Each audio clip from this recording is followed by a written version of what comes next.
Mga kaibigan, may good news para sa lahat. Kung gusto nyo nga makabasa ng mga balita tungkol sa Mindanao, wala nang iba kundi ang Mindanao Examiner newspaper. Mindanao ang sirkulasyon, Mindanao ang balita. Ang Mindanao Examiner sa Basilan, Sulu at Zamboanga. Gumawa na rin ito ng mga independent films at ABP, audiovisual presentation, at may photography at video services pa. Bisitahin po natin ang kanilang website sa MindanaoExaminer.com o tumawag sa 9925480. Maraming po salamat. Kaya natin to.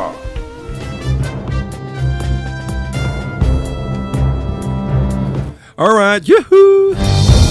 Gising, gising! Magandang hapon mga kaibigan.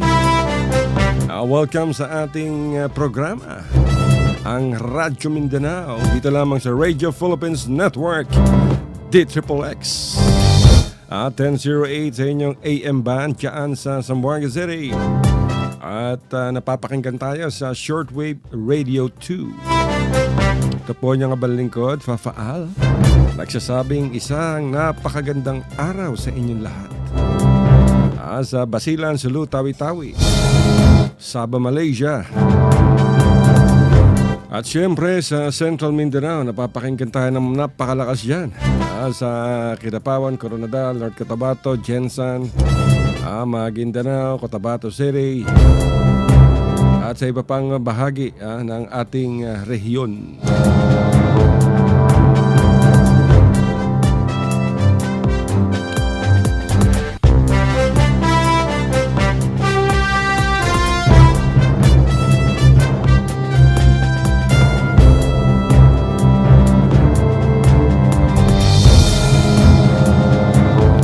Tuloy-tuloy pa rin mga kaibigan ang pag-ulan kaya medyo ingat kahit na lumalabas na ang haring araw ay basa pa rin ang malaking bahagi ng Mindanao.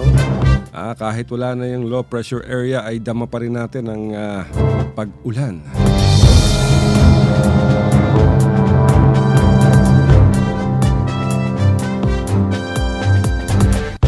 Malaking tulong ang tag-ulan mga kaibigan sa ating mga magsasaka. Lalo-lalo na sa mga lugar na halos walang irigasyon ng pamahalaan. O kaya ang mga plantasyon na malayo sa patubig o sa ilog. Yung ulan ang magandang balita sa kanila.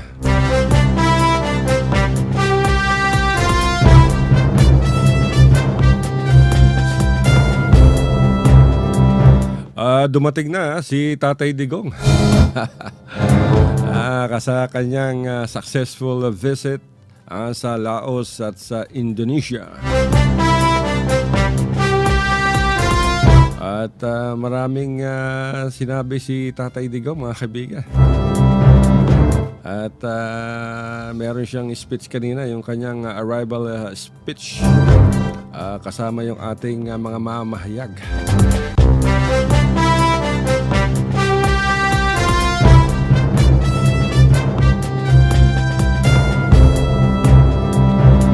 At marami pa rin ang patuloy na nag-welcome kay Tatay Digong.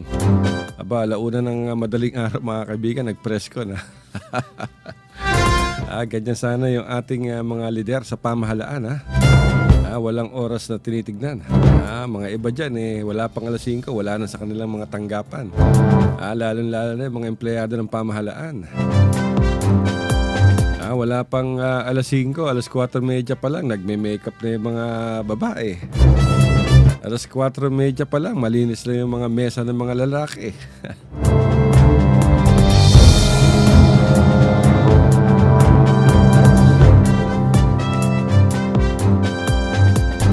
So marami pa ring balita mga kaibigan dyan sa Kidapawan. Ako, sumabog yung isang tangke ng helium. Itong helium mga kaibigan ay napakadelikado nito dahil flammable to. Ito yung ginagamit sa paglalagay ng sa mga balloons, sa mga party balloons. Sumabog at 2 ang sugatan. Ilang bahay din ang nadamay. Dahil dito sa yung debris ng tangke ng helium. Ang unang balita rito nagkagulo yung lahat. ay mga tao nagpanik. Akala nila bomba yung sumabog.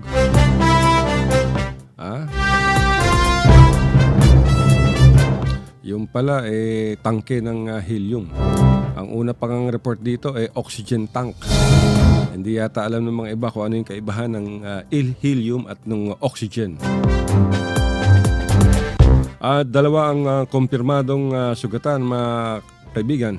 Nangyari to kagabi. Kung hindi tayo nagkakamali, yung ibinato ng ating correspondent dyan sa Kidapawan, si Muhammad Saaduddin, ay dalawa ang kumpirmadong sugatan. Mag-asawa to, mga kaibigan. Sina Nenita Amorin, 57, at ang kanyang asawang si Richard Amorin.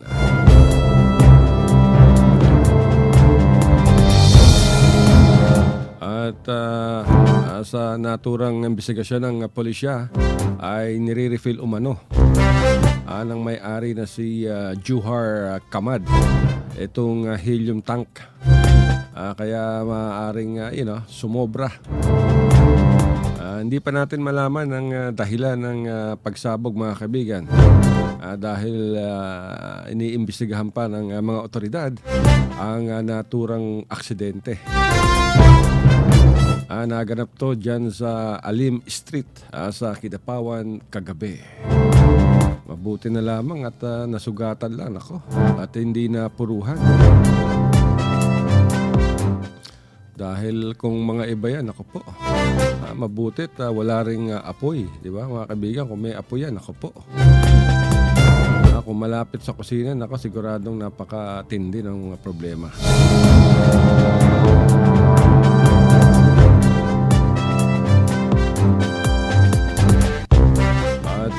Maging ang mga kabahayan, mga kaibigan, na imagine na hagipan ng mga debris nitong helium tank. Yung sa report ni Muhammad Saaduddin ay halos 300 meters na yung layo nung bahay na tinamaan itong tangke, itong mga pira-pirasong ng sumabog na tangke ng helium. At maswerte at walang masyadong napuruhan. Nako, nakakatakot to, mga kaibigan. Kaya dapat laging mag-iingat tayo. Itong mga Kamad family nagbebenta ng mga lobo. Hindi natin malaman kung paano nakalusot to, no, sa mga licensing permits o sa licensing department ng City Hall at saka sa Bureau of Fire.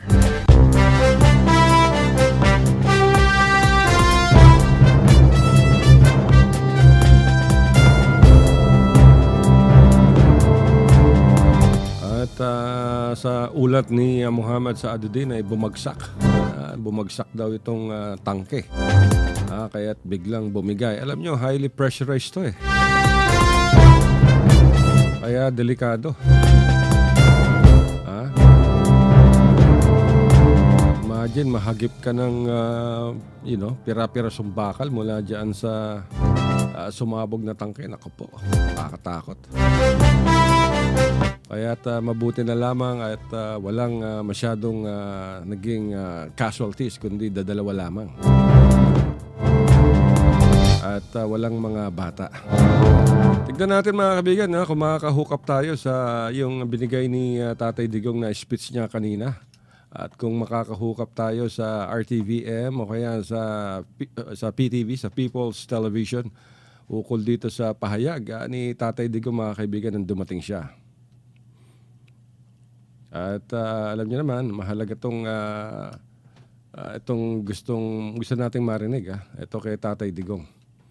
At dahil kung para marinig ng taong bayan kung ano yung mga iba pang sinabi. Kaya lang mukhang nahihirapan yung ating internet connection. Hindi tayo makapag-hook up sa ating People's Television.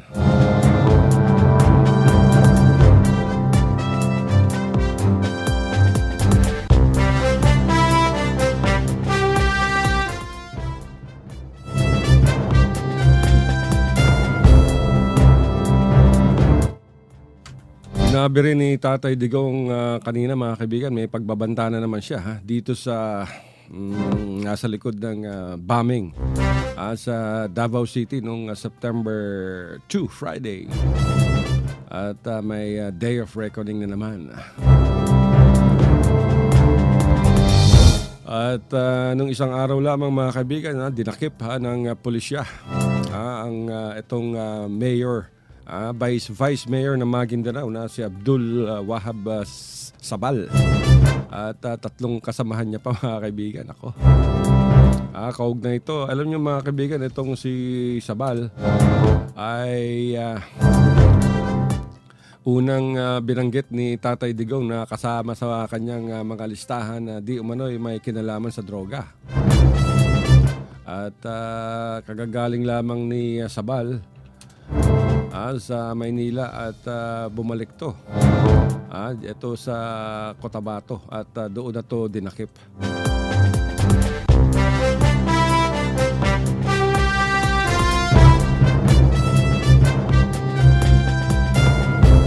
Itong si Vice Mayor Abdul Wahad Sabal at yung kanyang kapatid na si Montasir ay iniuugnay mga kaibigan ayon sa mga iba't ibang ulat sa droga. At ito rin ang ipinahayag ni Tatay Digong. At dahil yung pagkakadakip sa kanya, naku po, may warrants of arrest dahil sa kasong illegal na droga. At ngayon ay nasa Camp Crame na mga kaibigan at kasalukuyan pa rin ini-interrogate itong si Sabal. Imagine, hindi man lang hindi man lang na-actionan to ni Governor Toto Mango Dadato ng Maguindanao Province. Di ba? Ang pagkakaalam natin, marami pang mga taga Maguindanao ang posibleng arestohin sa kaugnay dito sa illegal na droga.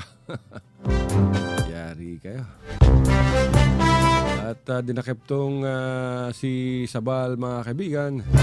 May kasama pa tong tatlong iba pa. Pati yung kinuha rin mga kaibigan. Arestado rin.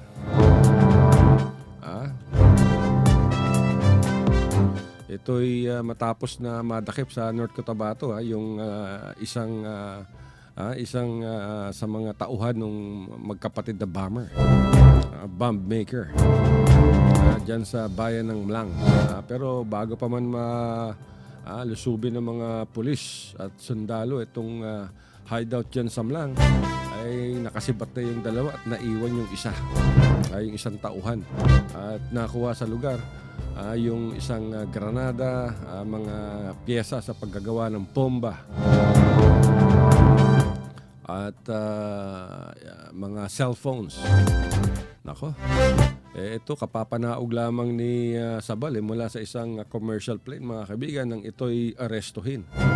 Hindi pala tatlo yung kasama niya, 4. Meron tayong pangalan pero wag muna nating banggitin dahil hindi pa opisyal itong ulat na ipinasa sa atin. Except na kinukumpirma ng Philippine National Police na itong si Mayor Abdul Wahad Sabal ay nasa pangangalaga na mga kaibigan ng otoridad. Itong si Sabal ang Vice Mayor ng Bayan ng Talitay. At kasama si Sabal sa mga politikong pinangalanan at inakusahan ni Tatay Digong Duterte na di umano'y sabit sa droga. Hindi naman naglabas ng anumang pahayag ang Anti-Illegal Drugs Group ng Philippine National Police kaugnay sa pagkakadakip dito kay Sabal. Wala ring pahayag ang Autonomous Region in Muslim Mindanao, Governor Mujib Hataman at yung PNP sa ARMM. Lahat ay tahimik.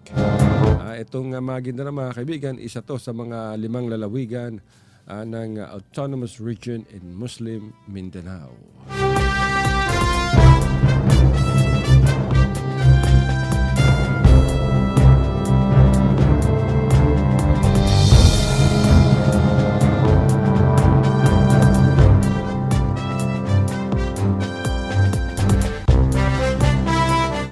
mukhang marami pang mga politiko ha ang nadadamay dito. Tignan natin mga kaibigan kung hanggang saan. Hanggang saan ang kampanya ni Tatay Digong. Dahil sa kanyang pagbabalik, muli na naman niyang sinabi na sa pagmamahal niya sa bansa. Kaya niya ginagawa ito mga kaibigan.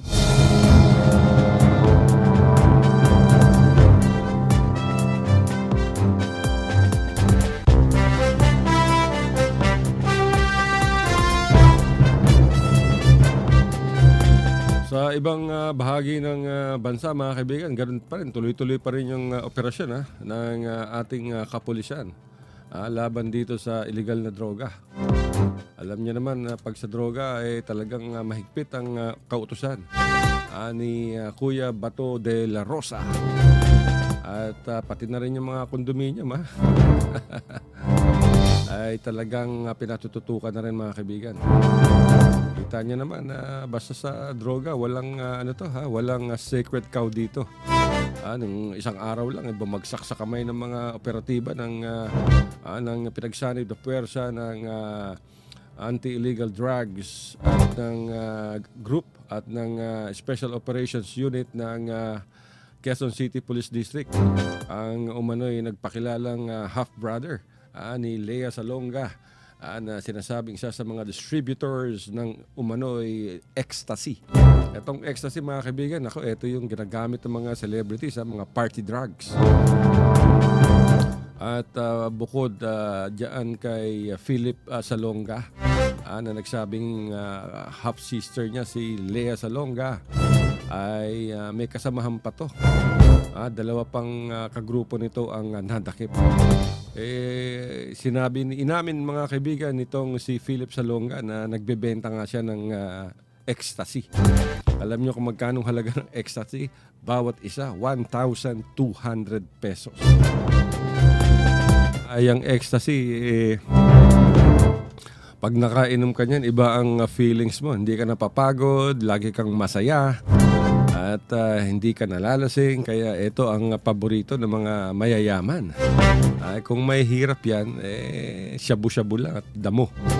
Pero kung medyo may kwarta yan, ecstasy. O kaya X Pinoy. Yan ang unang pangalan nun, X Pinoy. Wala kang gagawin niya kundi tumawa ng tumawa. Parang si Freddy Aguilar. Tawanan mo ang iyong problema. Ayon naman kay Quezon City Police District Acting Director, Senior Superintendent Guillermo Eliazar, na matagal na umanong under surveillance itong grupo ni Philip Salonga. At alam nyo ba mga kaibigan na kuha ng mga raiders sa bypass operation ang 14 na piraso ng ecstasy. At meron pang 3 sachet ng mga pinatuyong dahon ng marijuana. Yan ang naganap. At yung dalawa pang nadakip ay nakilalang sina Edward Nelson Jose. At meron din nakuwang ecstasy sa kanya, 15. Ako po. At 9 na piraso ng tigli-500 na mark money. At yung kasamahan naman ito ay si Nathaniel Adrian de Guzman. At nakuha sa kanya itong 9 na tabletas ng ecstasy. Nako, at mga drug paraphernalia mga kaibigan. Naganap ang buy-bust kamakalawa ng gabi dyan mismo sa Viluna, sa barangay Pinyahan sa QC. At isa sa mga operatiba ang nagpanggap na buyer ng ecstasy. Ay nako, wala kayong kadala-dala. Left and right na nga ang Oplan Tokhang, ang mga sumusuko. Left and right na rin ang mga namamatay na nakikipaglaban sa ating kapulisan. Wala pa rin kayong tigil sa pagbebenta. Nako po. Talagang kung ayaw niyong matigil, pasensya kayo. Wala kayong ibang pupuntahan niya kundi sementeryo.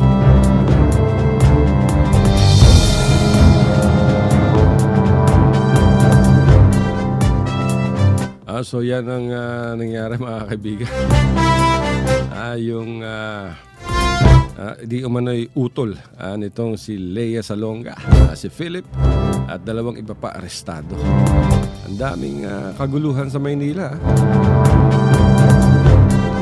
Yung isang araw lang dinakip na rin ng mga members ng Manila Police District Station number 5. Yung isang negosyanteng babae. Aba naman mga kaibigan, nagpaputok ba naman ng Uzi itong babaeng to habang isinisilbi ng sheriff ng Metropolitan Trial Court yung ejectment order laban sa kanya. Diyan lamang to kahapon nangyari mga kaibigan sa Malate. Nakilala yung babae na si Marilu Balwart, 53 anyos. At yung kasama nito si Octavio Belboso at Arkin Henica. At isa pang hindi nakikilalang security guard ang nadampot. Bandang nagarap to, bandang alas 10:30 na yata ng gabi. Diyan malapit sa Plaza Ferguson. Ay naku, bakit naman kasi nagsiserve itong si sheriff ng ejectment order ng gabi? Baka napagkamala naman ng negosyante, ha? Imagine, pagkatok pa lang nung sheriff, hindi na nga siya pinagbubuksan. Matapos yan, ito na. Tumira na ng Uzi itong si Miss negosyante. So, ang nangyari, di nadakip siya.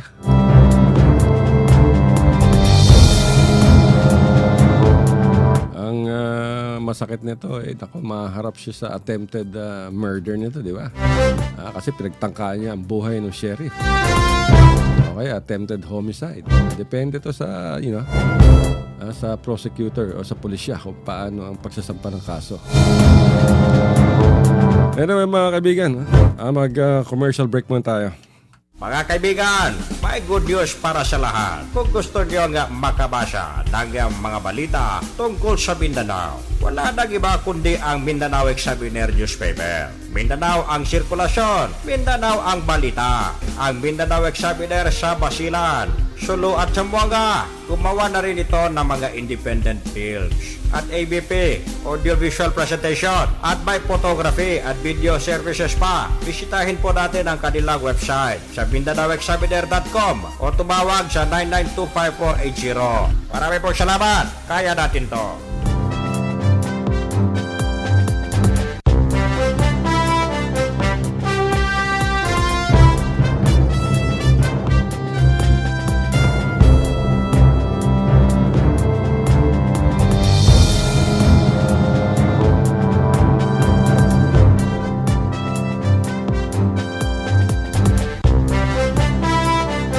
Alright mga kaibigan, marami tayong natatanggap na mga text at nagpapabati. Binabati natin as usual ang ating diehard fan na tagapakinig na si Aleli. At ang kanyang asawa na si Ramil Kamay. Sabi pa ni Aleli, I love you so much Ramil, I love you so much. Nag-text din naman si Ramil Kamay. I love you more, sweetheart. I love you more.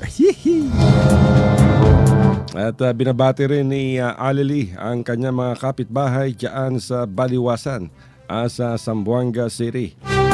At nagpapabati rin ng Jesus Miracle Crusade. Nakikinig sila sa atin ngayon via Shortwave Radio 2. Dyan naman sa Tuguegarao City, sa Cagayan Province.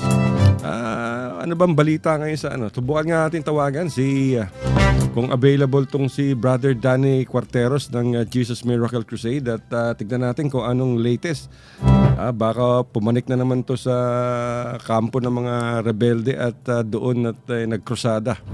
Maraming nagagawa tong Jesus Miracle Crusade mga kaibigan, lalo-lalo na tong yung kanilang prayer warrior na si Danny Cuarteros. Tignan nga na, andyan na ba si Brother Danny? Hello? Hello? Hello? Hello, Brother Danny? Hello? Hindi na makapasok Bakit hindi tayo makapasok kay Brother Danny? Hello, Brother Danny. Hello? Bro? Sandali, tignan natin mga kaibigan. Ipa-check natin yung ating technical at hindi natin makakausap si Brother Danny Cuarteros. Hello, Brother Danny. Hello? Hello. Yun! Oh, Oh, kaya naman pala hindi makapasok eh. Hindi na hihirapan kami. marinig mo. Nakababa pala. Pero bago ang lahat, batiin mo muna yung nakikinig sa atin ngayon at napakadaming nakaabang. Magandang hapon sa lahat ng ating mga tagapakinig sa programa ng Radyo Mindanao. Sa lahat mga kapatiran dyan sa Zamboanga, sa Basilan, Tawi-Tawi, Sulu. At lahat na maabot ng programa nyo, Brother Al. Hanggang sa Milky Way, abot-abot tayo, brother. Tumawag ako ngayon upang malaman ang daming nagtitext sa atin ng mga kapatiran diyan sa Tugigaraw eh.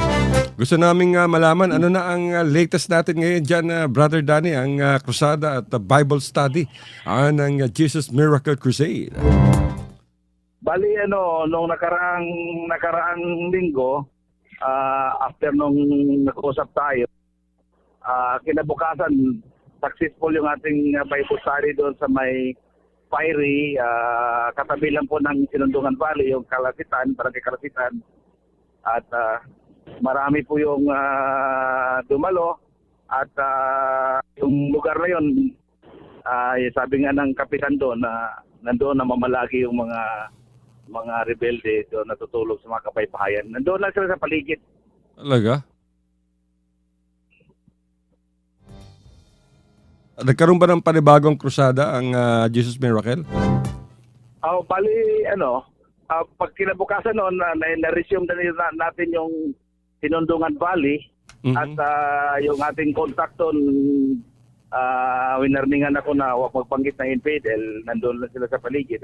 Talaga? Hindi daw kami kilala doon dahil mga Tagalog, karamihan mga Bisaya, ang nandoon, mga Tagalog, mga baguhan. So, pero wala pa rin nagawa dahil nabanggit ko pa rin dahil mayroon po kaming kasama din ng mga dating mga NPA. So wala naman, okay naman sila. Natapos yung aming Bible study, aabot na ng mga alas 11 ng gabi. At ngayon on the way kami ng Marag Valley. Next week, umpisa na po yung dalawang naka-schedule na drug symposium sa dalawang high school. Yung Tugigaraw West High School at saka Buti National High School.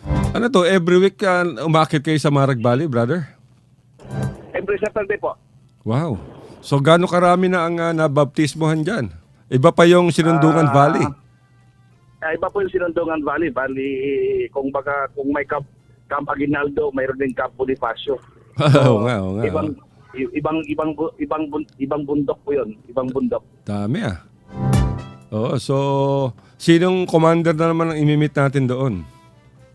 Nung last Saturday, na-baptize si Kalerni, 13 years sa Kilusan. Parang hesitant siya na tumagot sa mga tanong ko, pero nung after baptism, inamin na rin niya na humawak na rin siya ng mga platoon. Talaga? So gaano kadami yung mga tagasunod niya? Hindi masyado siya magkwan. Pero sabi ko, sa 13 years, imposible na wala kang hinawakang malaking puwersa. Sabi niya, oo, sabi naman niya. Hindi ko naman pinilit. Baka magtaka. Baka hindi ka na makababa. Baka mapagkamalang ka. Di ba? Yung isa, si Casharon, nandoon sa training ground sa area. So Casharon, iba na naman to, brother. Iba, mas higher ang position nito. Bali yung Casharon parang nagmamanage yata ng training dahil nasa training area siya nung nandoon kami. Mga 2 hours to walk pa pupuntahan mo doon dahil parang bangka at tapos patawid ka pa ng maraming ilog. Wow. So, bali, itong pupuntahan nyo ngayon, so how many people ang maaaring mabautismohan dito na mga members at supporters ng New People's Army? Noong nakarang Sabado, 6 yung nabaptize ko, kasama na si Kalay na yun. Tapos nangako siya na ngayon, marami silang tatanggap ng bautismo. Talaga. Meron nga kayong istorya sa Mindanao Examiner, ah. Nabasa mo ba yung istorya nyo? Tuloy-tuloy yung krusada ninyo? Yung nakita ko yun. Pero, itong sabi this ko week, nga sa anak, itong week na issue to. Di ba? Apo. Kaya naubos yung dyaryo namin dito pag may Jesus Miracle Crusade, pati dito sa studio, nawawala eh. itong Marag Valley, papagawaan ko ng news sa anak ko dahil nasa journalism na rin siya eh. Yung English dote ko kasi third year AB English, tapos sabi ko gawaan mo ng news para may pasa natin. Siya ba yung gumawa ng isang balita nung nakaraan? Hindi. Kapatiran yun. Ito yung English dote ko. Okay. AB English ang kurso niya. Wow. Third year na kasi siya ngayon college. May journalism siya. Sabi ko, pag-practicean mo ng gawan tong... Kasi kasama din siya palagi eh. Okay. So dapat pala magkaroon ng kayo ng sarili ninyong pahayagan, brother, di ba? Kahit mga twice a week. Di ba? Dahil marami kayong mga litrato para mapakita sa mga tao, di ba? Malaking tulong yan. Oo. Mahal naman pagpa-printing. Mahal sa iba. Pero kung sa Mindanao Examiner Production kayo magpapagawa, mura lang yan. So kaya ang napapansin ko dito, parang may mga checkpoints na mga nilalagay, parang nag-effect na yata yung deklarasyon ni Presidente Duterte. Bakit ngayon lang? Matagal na yan. Isang linggo pa. This week, di ba? Bago siya pumunta sa Laos. Siguro nagmi-meeting pa sila. Pero ngayon talagang parang combat uniform naman yung mga nakaka-checkpoint dito. Sundalo ngayon. Sundalo at saka pulis ang magkasama. RPSB. RPSB, yung Regional Public Safety Battalion. Na-checkpoint ba kayo? Naka-checkpoint sila na naka-combat. May pangalan na ba yung mga sasakyan ninyo? Wala pa rin. Wala pa rin. Nako, magpalagay ka muna ng tarpaulin para mayroong pangalan. Kung wala pang sticker. Sabi ko nga sa kasama ko dito, malagyan kayo dito sa harapan yung logo ng Jesus Miracle Crusade para pag checkpoint at least hindi na magtanong-tanong, makikita na. May gumagawa naman sa Tugigaraw, di ba? May marunong naman gumawa. Kasi yan, dapat... Maganda yung effect ng deklarasyon ng both sides ng ceasefire dahil malaya na silang makasalo ngayon ng mga Bible study at saka nag-increase yung attendance. Yun yung pinag-usapan natin, di ba, na yung deklarasyon ng ceasefire. Talagang maganda yan. At saka yung sana i-deklara, magkaroon din ng yung parang bigyan ng pagkataon na magkaroon ng amnesty kahit once lang para yung gusto na magbago i-avail nila yun. Pero magkakaroon pa yata ng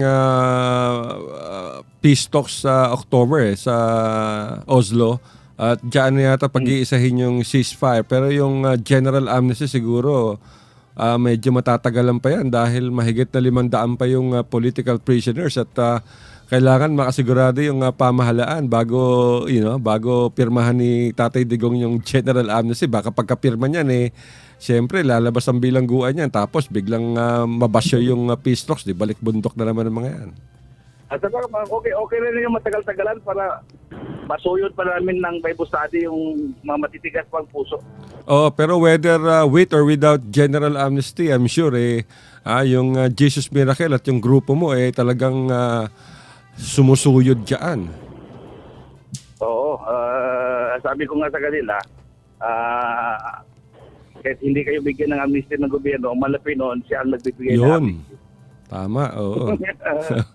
Nakuha mo, tumpak na tumpak yan. Baka naalata mo yung kinakanta ko, artar ko, yung I surrender all. Sinasadya ko ron para automatic surrender sila. Oo nga. That's good dahil kailangan din nila kahit ang mga rebelde kailangan din nila ng ng guidance, di ba? At paano nila makukuha yun? Siyempre through the God, through the Lord. Pamamagitan ng tour. Minamanmanan nga ako meron ako nakausap na si Kadante, yung commander Kadante. Sinong Kadante? Si Daria? Kadante. Okay. Sa may Santa Ana. Ngayon, binigyan ako ng sulat. Patunay na konektado siya sa Henry Abraham Command. Isa din siya sa commander doon. Bali, ang pinaka-head nila si Kaister Falcon. Tapos, tinanong ko kung kilala ba ang Jesus Miracle Crusade. Pinag-uusapan sa loob ang Jesus Miracle Crusade. Tapos, yun na nga, naririnig daw niya yung pangalan ko doon. Kadani daw akong tawag na sa akin. Na-aktibo daw na nangangaral na ebanghelyo sa mga area nila. Oo, siyempre. Alam mo naman basta sa ganyan kailangan basta si Brother Danny kahit anong lugar bundok ka, inaakyat mo Hindi kay Commander Butchoy, di ba? Oo, baka prayer tayo ng ating mahal na pastor. So, bakit pa tayo matakot? Noon nga, nung sa Abu Sayyaf, ito yun talagang nakakatakot. Wala nang kapantay yun. Kung talagang gustong matakot, talagang yun ang At saka yun ang tunay na milagro din, di ba? Dahil kitang-kita naman doon. Makalabas kang buhay doon. It's either death or miracle. Tama. Pero meron, di ba, merong ginawang event si Brother Wilde Jr.? Bali, ang pinakamalaking event yung sa October 22, 23 sa Luneta. 2 araw po yan. At yun yung 16th Talipa Office Mission Anniversary, yung pagpasok namin sa Kulosulo. So, pang 16 na taon na, sana makapunta ka dahil part ka din doon nung pumunta kami kaya ikaw ang nagbato ng mga balita no? Oo, pwede. Basta merong private plane na susundo sa akin at pag uwi ko, dala ko na yung Innova mo. Private plane. Di ba? Oo, kaya yan ang dapat natin tignan. Pero kailan lang, di ba nagkaroon ng, nagkaroon ng Grand Prairie ang 8th anniversary ng Jesus Miracle Crusade? So, bali, yan, pinaghahandaan yan. Sa Lunes, mayroon ng practice ang choir. Tapos, pinaghahandaan ng mga fasting. May 21 days straight, walang kain. May 10 days, may 5 days. That's good, going back doon sa yung naka-schedule na drug forum ninyo, so tuloy na to. Opo, naka-schedule na po yan at saka ang DepEd mismo ang sumulat doon sa school na bigyan ng oras. So, binigyan tayo ng half day, alas 7 ng umaga, alas 11 ng tanghali. So, kailan yung una? Anong petsa? October? September 14. September 14. Merkulis. Anong university to? Ito, Tuguegarao West High School. Okay, bali, ano ang population natin dito? Ito, mga more than 500. Wow, ang dami. Ano to? High school, Opo, Co-ed. Ang kasunod naman yung Gosi National High School, September 16. Nasa gym nila, mga kulang-kulang 1,000 ang population dyan. Tapos yung September 23, ayun, mga 1,000 plus to, malaking... Marami. Maraming nakalinya ng mga paaralan. Mga 2,000 siguro yung population ng Gosi. Tapos itong Cagatagama National High School, mga almost 5,000 din. Malaking National University, National High School. So anong ine-expect natin dito, brother? Kunya after the drug forum, what do we expect na pagbabago? Ayon lang, solo Jesus Miracle Crusade, together with the DepEd and Philippine National Police, yan po yung guest speaker ng Philippine National Police, yung Chief of Police ng Tuguegarao. Tapos may mag-lecture about drug awareness and prevention. Kapatiran din natin na guro at saka may mag-testify na dati mga notorious drug pusher na magbago at may mga presentation ng choir at saka ako ang magdala ng mensahe ng Meron ba kayong isasamang mga commander ng NPA na nagbalik loob sa Panginoon para magsalita diyan? More sa mga police mag-testify doon yung mga dati drug addict okay. sa high school. pag ganitong mga Bible study sa mga lugar ng NPA, yun, nagsasama kami ng former rebels at mga active. So, kaya may kasama kami na active na nagtuturo sa reservist. Okay. Pero I'm sure sa dami ng mga estudyante na makikinabang dito siguradong marami rin dyan ang nalihis ng daan o kasalukuyan gumagamit ng damo o nalulun sa droga, sa pinagbabawal na gamot. Di ba? Mostly kasi ngayon common dito yung marijuana dahil ang marijuana dito sa Cordillera at Cagayan Valley parang damo lang. Oo, ang dami dyan. Tinatanim lang sa mga bundok-bundok. Kasi ang mga iba dyan, brother, ginagawang medical marijuana, di ba? Pag masakit ang tiyan mo, itatapal sa katawan mo, di ba? Yun yung sinasabi nila. Kaya lang siyempre, inaabuso rin yan. Ang ginagawa kasi ng iba, ginagawa nilang parang pinipiga, parang yung liquid na lang, tapos marami daw bumipili niyan. Talaga? Liquid. Mas matindi tama kasi puro yun. Di ba? Kaya lang makita mo naman yung mga gumagamit niyan sabi nga inaabuso. Napapariwara. Mas matindi ngayon dito yung pagsuko ng mga dati may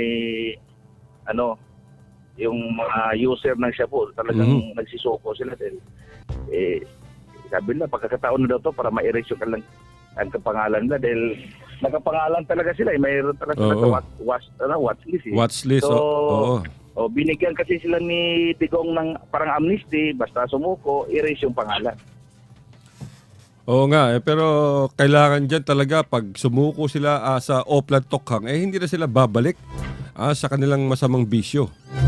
Yun ang sinabi ng pulis sa kanila na magpasalamat kayo na mayroong taga Jesus Miracle Crusade na mamagitan sa inyo para bigyan kayo ng pagkakataon dahil instead na dalhin sila sa rehabilitation sa loob ng kulungan, pinagkatiwalaan na tayo ay yung magpapalo up sa kanila para magbagong buhay. Kasi ngayon sa mga balita maraming mga sumuko sa Oplan Tokhang pero afterwards bumalik din sa pagbebenta ng droga, sa paggagamit ng shabu. Yung pala sumuko kunyari para sabihin magbabagong buhay kami. So in the end namamatay sila. Mahirap din kasi na talikuran niya dahil addict na sila maliban na lang kung spiritual, mayroon silang tinatawag na spiritual transformation. Ayun. Tama yan. Importante doon. Para yung moral values na mahubog sila sa salita ng malapit. Malaki. Sinabi ko nung mayroong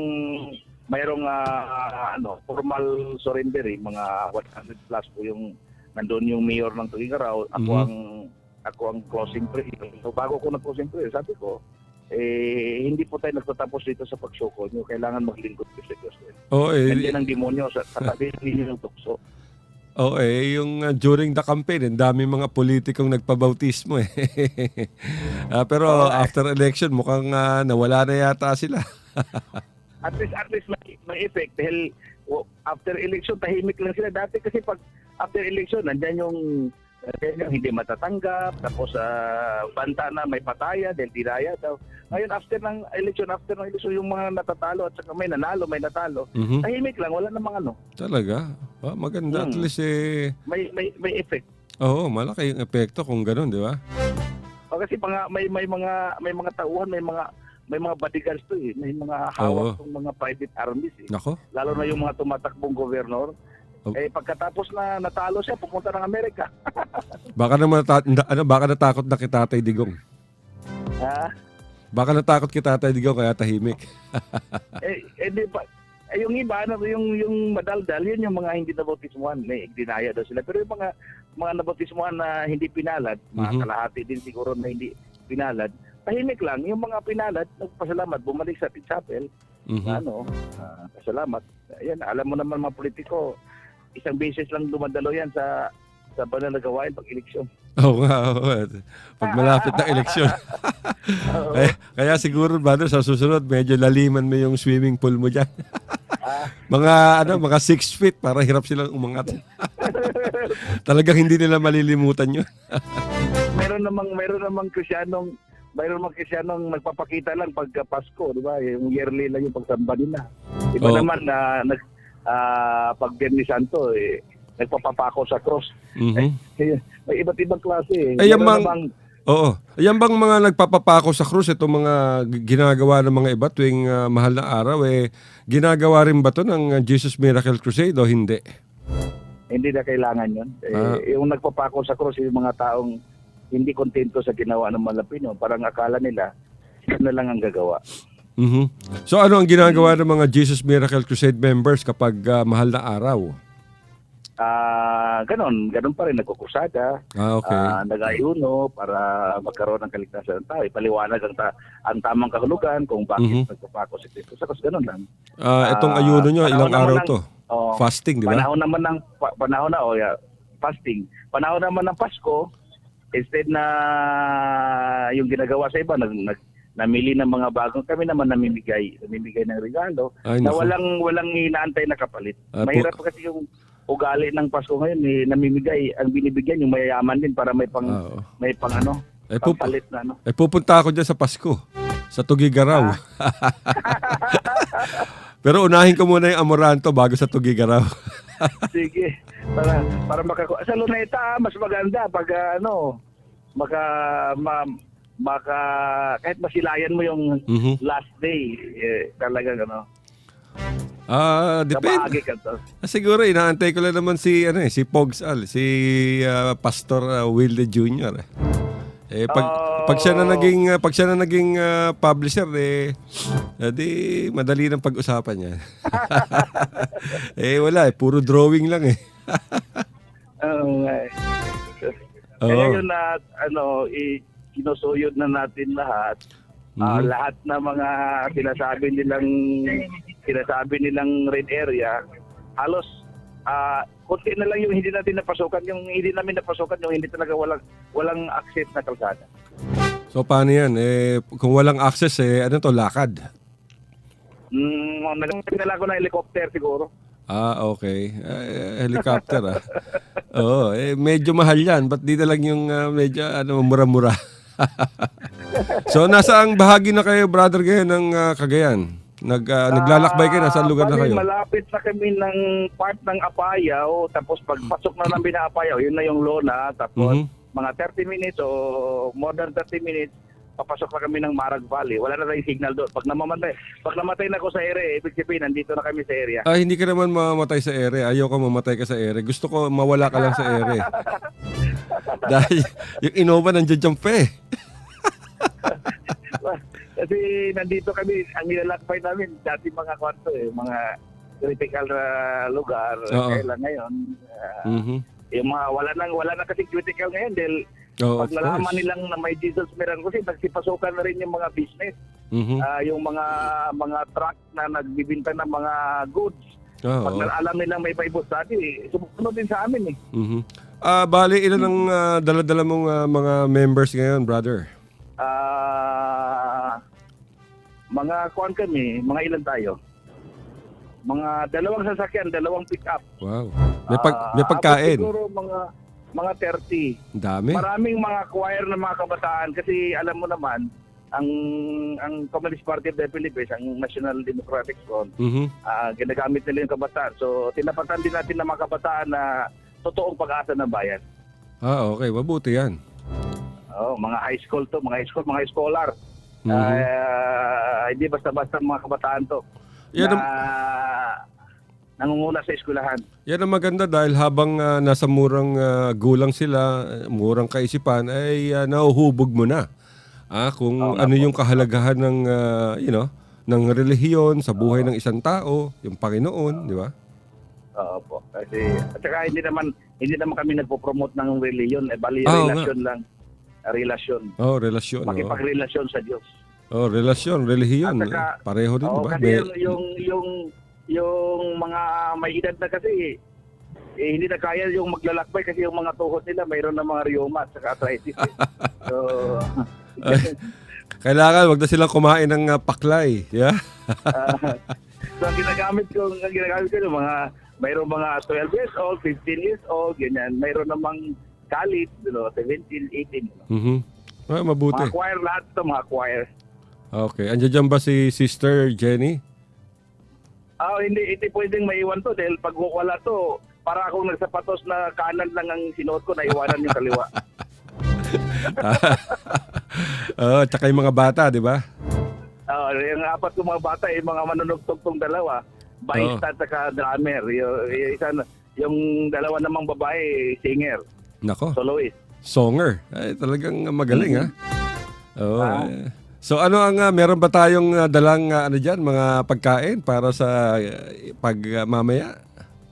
As usual, bumili na kami ng juice at saka biscuit para sa mga bata dahil iyon ang inaabangan nila, pangbaon daw nila bukas, wala daw silang baon papuntang school sa Lunes. Hindi naman lang kinakain, baon daw nila, tuwa sila at least mayroon silang baon every Monday. Sana yung mga nakikinig sa atin mga kaibigan ay suportahan natin yung Jesus Miracle Crusade sa kanilang ginagawa. 'Di ba? Yung mga kumpanya, maaari kayong mag-donate ng mga pagkain o mga bigas na magagamit din. Dapat ganun. Sa krusada.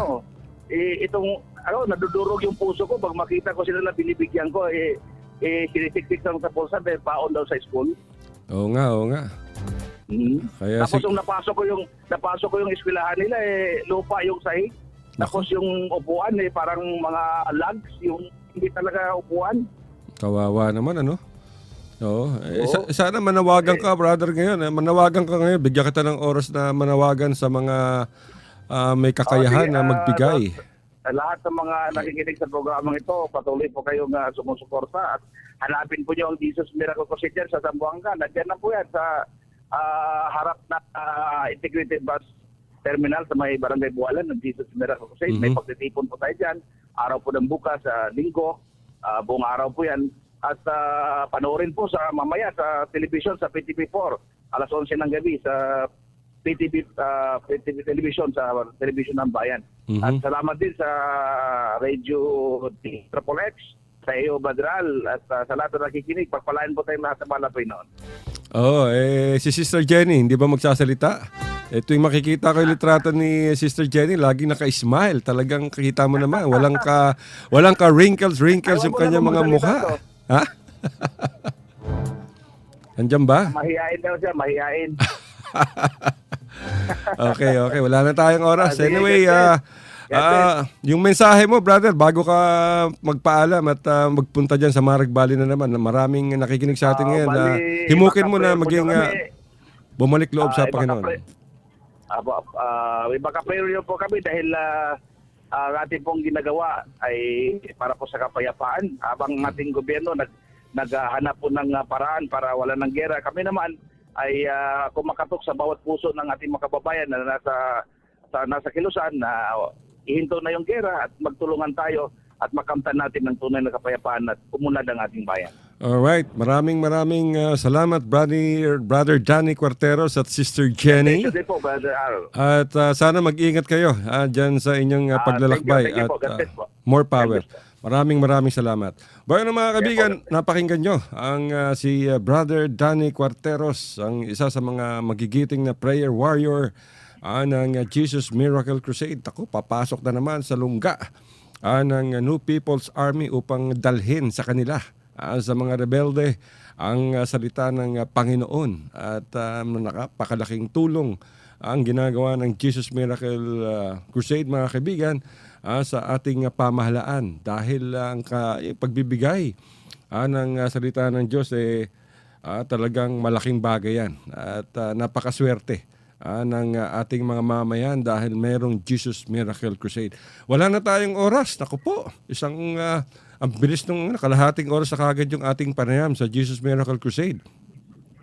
At medyo makulimlim ang Mindanao ngayon. Pero mga kaibigan, sa ngalan ng Radyo Mindanao, ito po yung abang lingkod, si Fafaal. Nagsasabing maraming salamat po sa inyong pakikiisa at pakikinig sa ating lahat. Hanggang sa susunod na Lunes, ito po ang inyong balingkod, Fafaal. I love you, Mama.